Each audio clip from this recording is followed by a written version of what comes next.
Hello, everyone. This is y'all's lovely Vice President, Edouard Tahmizian. Y'all know me for my book that I contributed to called A Drop of Reason, Essays from the Secular Web. And I'm here with Itzy as well. And today we're going to be interviewing the one, the only, the legendary Erika, who goes by Gutsick Gibbon on YouTube. And we're going to begin the questions unless she wants to add anything before we begin the questions. No, shoot. I mean, hopefully, I guess I'll introduce myself. My name is Erica, Gutsick Gibbon on YouTube. My formal education is boring, but people like to hear it. I got my BSA in pre-professional animal science. I was on the pre-vet track. I got my master's of research in primate biology, behavior, and conservation. And I'm a fourth year PhD candidate in biological anthropology. So what I do online is I dunk on people who don't like evolution. And I talk a lot about, recent discoveries in human evolution as well, but that's less what I'm known for, I guess, in the circle that we're probably going to be dwelling in today.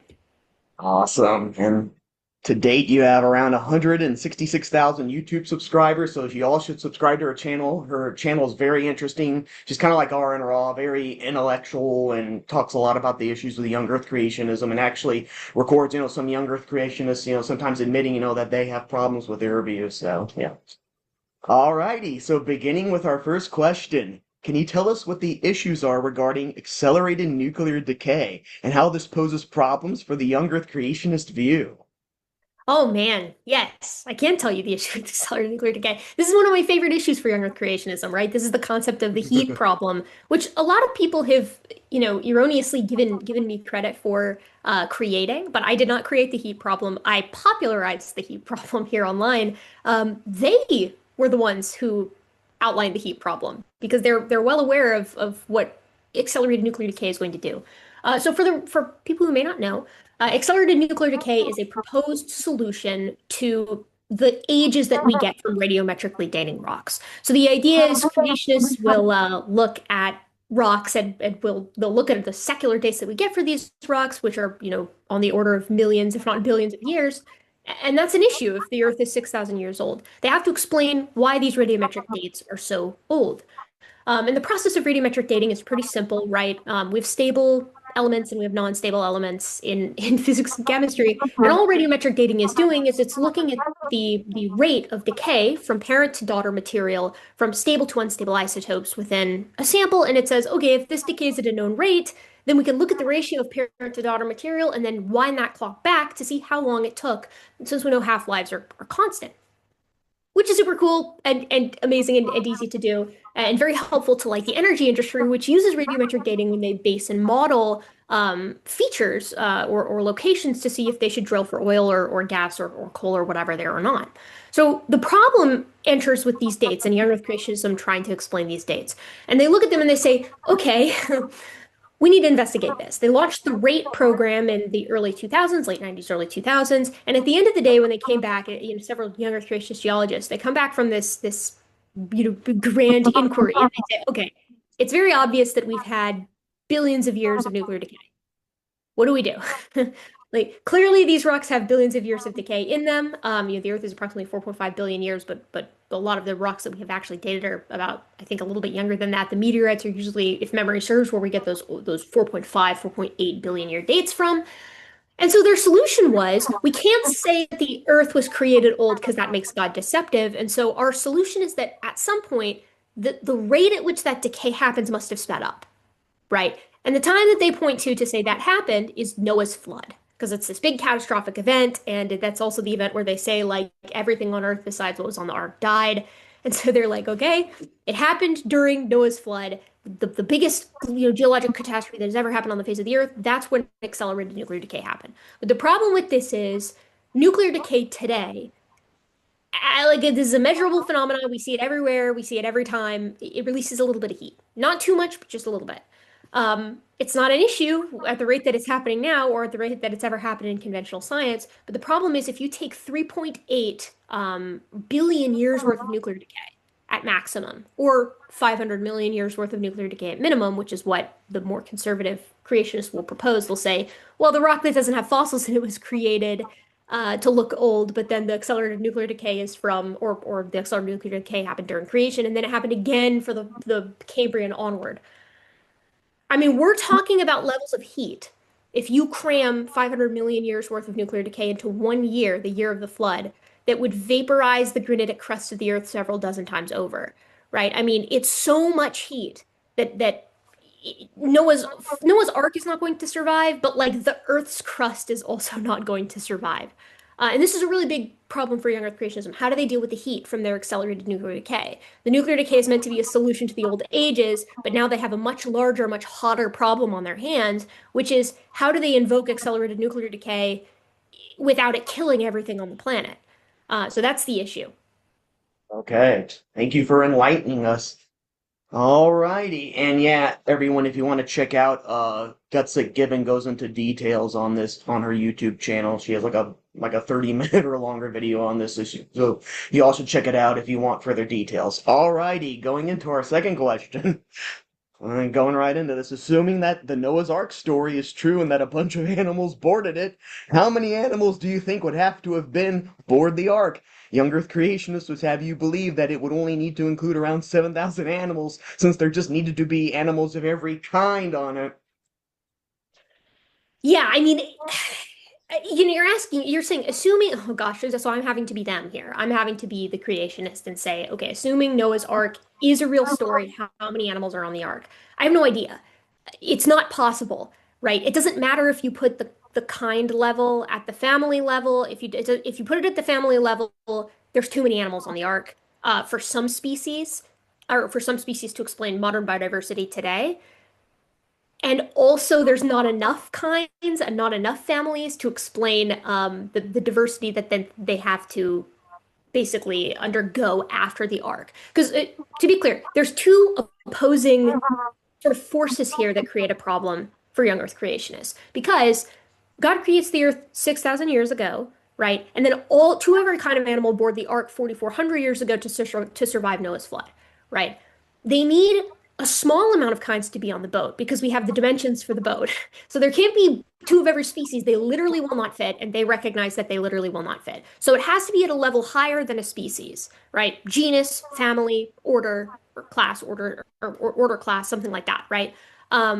But at the same time, the fewer kinds that they have, the more problems that they create for them after the flood, right? Like, let's say they said two of every order of animals. That's way easier than two of every family because there aren't nearly as many orders of animals as there are families of animals. But the problem is, you only have 4,400 years after the ark for all those orders to diversify into every kind of animal that we see alive today, every species that we have alive today. It's not enough time. So there's two opposing forces here of diversification after the flood and the boat is small and you can't fit everybody on it.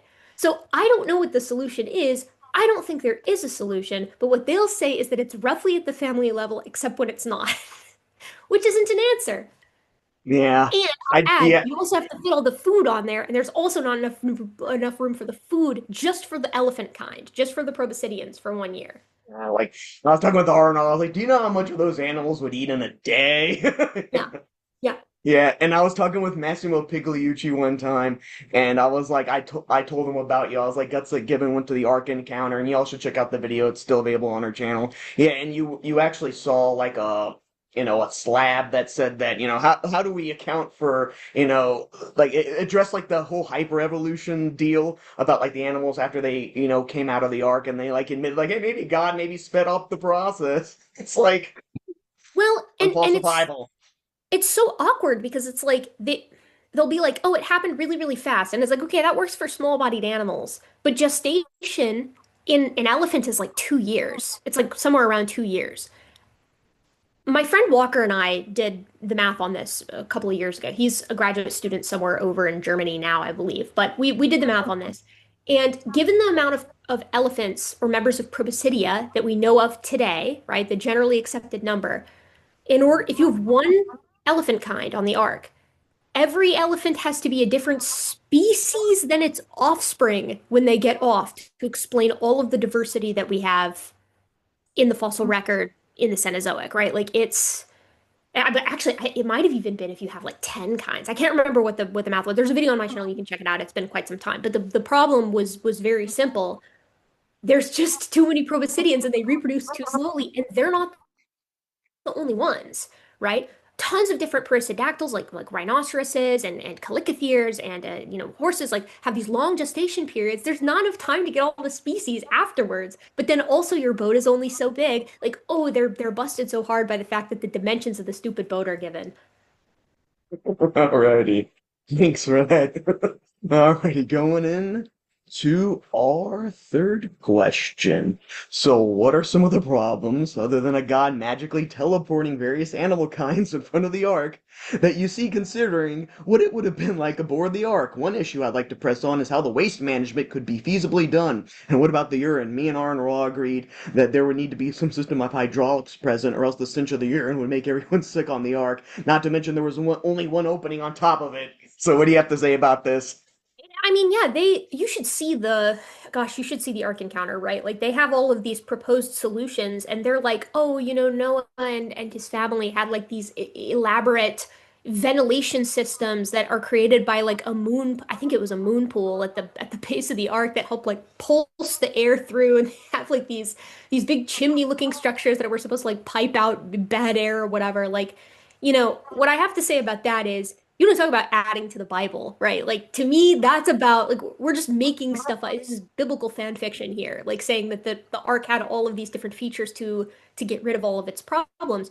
One big issue that I have is actually the size, right? Like a big wooden boat of the size that's proposed for Noah's Ark, a boat that is approximately that size was created, I think, like a century ago. Let me check really quick because I don't want to say it wrong. The USS Wyoming boat. It is a big wooden boat. It's like the biggest wooden boat that we've ever tried to create. And this thing foundered, right? Like it can't actually withstand like wooden boats that are that large can't act. It's a schooner. Yeah, schooner. They can't actually withstand because of what they're made up of, like the pressures that are being imposed on them by an ocean, right? They crack and they creak and they move from side to side and then they flood and then they sink, right? Like it just doesn't work. So I see issues with that. Obviously, I see issues with the food. It's not just feeding them, it's the room for the food.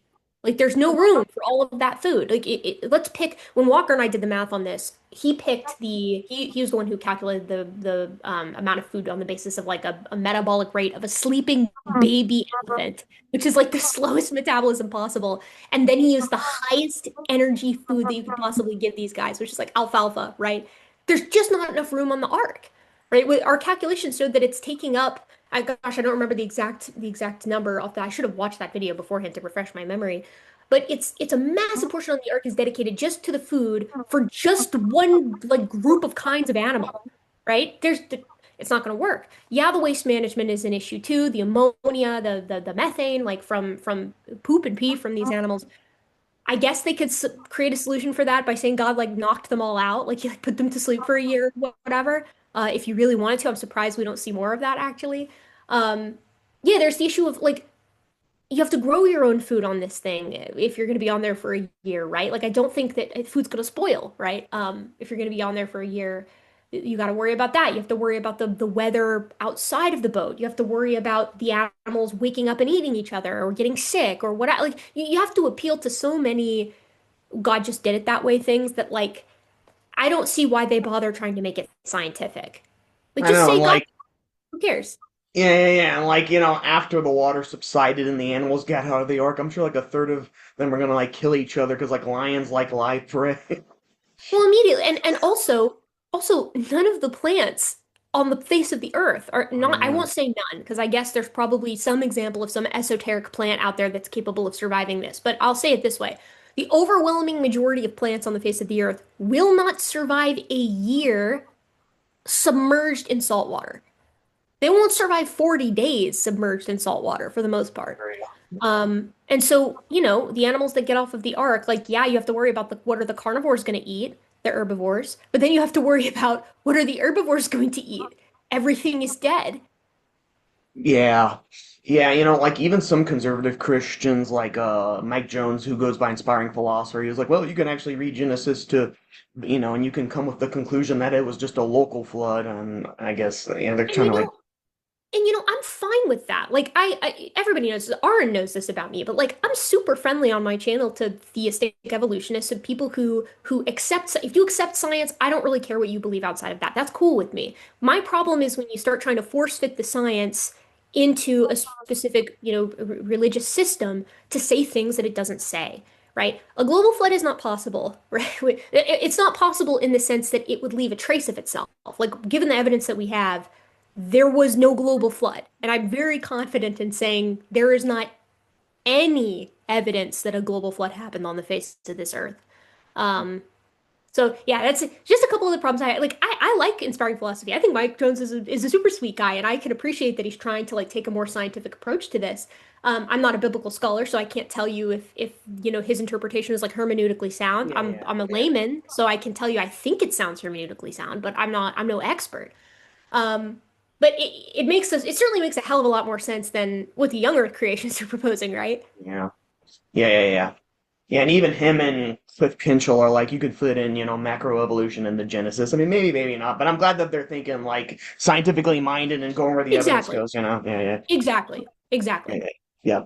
Alrighty, for our fourth question. I've had the enormous pleasure of interviewing Dr. Massimo Pigalucci with two PhDs and a doctorate, and Aaron Raw, who have both debated Kent Hovind. Since you yourself have as well, I want to know what are some of the worst, or at least maybe one of his arguments you think are the worst that has the least unsupported evidence and unsupported assumptions? From Kent Hovind in particular. Yeah. Yeah. Oh, man, there's so many to choose from. I think the one that I find that's the most annoying is when he says, a cow has to give birth to a non-cow, or a dog has to give birth to a non-dog, right? Like he says that that's what evolution says, and because we don't see that happening, evolution is fake or whatever. That's not what evolution proposes. It is so easy to get a basic understanding of what evolution proposes, says, what the hypothesis, or not the hypothesis, what the theory actually outlines, how the mechanisms work. It's so easy to do that in this day and age. Kent has no excuse for not knowing what evolution actually proposes. You don't out-evolve your ancestry, right? The law of monophyly holds with regard to living organisms. So a cow is never going to give birth to a non-cow in the same way the dog is never going to give birth to a non-dog because a dog is a member of the family Canidae, and everything that descends from it is necessarily going to also fall into, that ancestral group. And if you could outline all the life that you possibly have on planet Earth, you're going to see a lot of divergence, but you're mostly going to see specification too. So you don't out-evolve your ancestry. Kent is completely strawmanning what evolutionary theory actually says there. But he also says a bunch of other dumb stuff. Like he'll talk about how, they radiometrically dated or radiocarbon dated two sides of a mammoth that got two different dates. Nope, that did not happen, right? Kent will talk about how the features of a Neanderthal skull might be related to like stress, and that's why they have these big brow ridges and these big prognathic faces. No, first of all, that's not true. Second of all, those aren't the only characteristics that make Neanderthals distinct from humans. He'll ask you if you think that a dog could evolve to be the size of Texas, which is just a goofy thing to say. Like, no one has ever proposed that. And what would it eat? Like, how could you even move, Exactly. evolutionarily speaking, how could the pressures move in that direction? Like, so I don't know, he relies on very poor, sort of common sense style arguments that I think fail far more often than they succeed, even with their target audience. Making good money, I'll give him that. That's about it. Not not these days. He is banned off of YouTube and has been busted for ban evasion several times on YouTube. So you will see his posts are almost exclusively on Rumble, where I don't think it's very financially lucrative. Oh yeah, I remember you doing a YouTube channel on that. Yeah, that just remind me. Yeah. All right. Oh well. Alrighty. And then for our last question, I think you brought this up with Kent Hovind when you did a debate with him. Could you give us an example of a recent paper study that shows an animal developing new information, like via Yeah, mutation? Yeah, or for evolution sure. or yeah. Do you remember which example I gave? Off the You were top of your you head? were talking to him. He's like, I have yet to see an animal develop new information. All I've seen is animals get a loss of information. You're like, oh, like you like gave a paper, and he was like, oh, I guess I'll check that out. But Yeah, I even can't then, I remember don't which. think. The reason I was asking is because I try not to give the same example twice because I want to make sure that I've got these other examples. But then this is probably the example I did give, but since I don't remember if I did or not, I'm going to give it again. Maybe, or maybe it's unique. My favorite is the evolution of antifreeze blood in ice fish, right? So this is a mutation that has occurred, a de novo protein that has occurred in these ice fish that gives their blood the quality of antifreeze. And it's a very, like the papers actually outline the mutations that have occurred to effectively get it that way. It's a duplication of a gene and then neofunctionalization of that gene, which gives it that property. I don't think anybody is going to look at these ice fish and look at their southerly closest relatives, which are just regular looking fish that, I mean, I don't know the specific, excuse me, I don't know the specific family that these fish belong to because I'm not an ichthyologist. But, I don't think any creationist is going to look at these two fish and say they're different kinds, which means that this antifreeze protein necessarily evolved, right? We would all agree that these things are related, so it necessarily did evolve. And this is the evolution of a trait that is so unbelievably novel, it sounds like an X-Man superpower. I mean, we're talking about blood that won't freeze in the presence of freezing cold sub-zero temperatures, right? That allows these fish to move further north, eat more food, grow larger, have more offspring, and then pass that gene on to their offspring, right? That's evolution to the highest degree. That's a classic example of new information. Yeah, And what no, because before they couldn't do that. So that's an well, addition. exactly. And what Kent would say, I mean, I already know what most Christians would say in response to this is they'd say, well, it's not new information because it was a duplication of an old protein that then experienced a mutation that changed it, right? If that's not new information, nothing is new information, right? All neofunctionalization that we see results from like a duplication of a previous portion of a genome that then experiences a mutation that gives it some kind of new function. But that's how evolution works. I don't know. Can they give an example of anybody proposing that evolution works in any other way, where it's like, oh, during the process of meiosis or at conception, a new gene what pops into existence? Like there have to be mechanisms for these, and these are the mechanisms that are proposed, and they bear out in stunning detail. Like I don't understand. And so now what most creationists will say is they'll look at this example with the ice fish, and they'll say, well, okay. Maybe it happens, but it's really, really rare. And it's like, if you agree that it can happen at all, you've given the ball game away, right? Because now we're just talking about a frequency issue. Um, and we can have that conversation too. Awesome. Alrighty. Well, that was all the questions I had for you. Thank you very much, Erica, for making time out of your busy schedule. And I know you're trying to get your doctorate, so thank you for making this time for me. I really appreciate it. And My if you pleasure. Yeah, if thanks you for were having me on. if you were in San Antonio, I'd ask you to hang out, but I know you're somewhere else, so Yeah, no I'm in a bother. mysterious in the ether somewhere. No one knows. There you go. There you go. Alrighty. And before we close off, do you have any final thoughts, promotions of any kind, or? Yeah, just, I'm releasing new stuff on my channel all the time. If you're interested in debunks of creationism, the latest stuff that they're saying and sort of yapping on about, you can check that out. And if you like the latest discoveries in paleoanthropology or human evolution generally, or just like science stuff that you want to hear me talk about, you can come to my channel for that as well. I try to have new videos once every 2 weeks, or 10 days, depending on how on top of things I am, which is, always in flux. Alrighty, thank you. And then in a minute, I'll give you this link. You can put it on your channel, share it with friends, do whatever you want with it. Cool. Alrighty, thank you.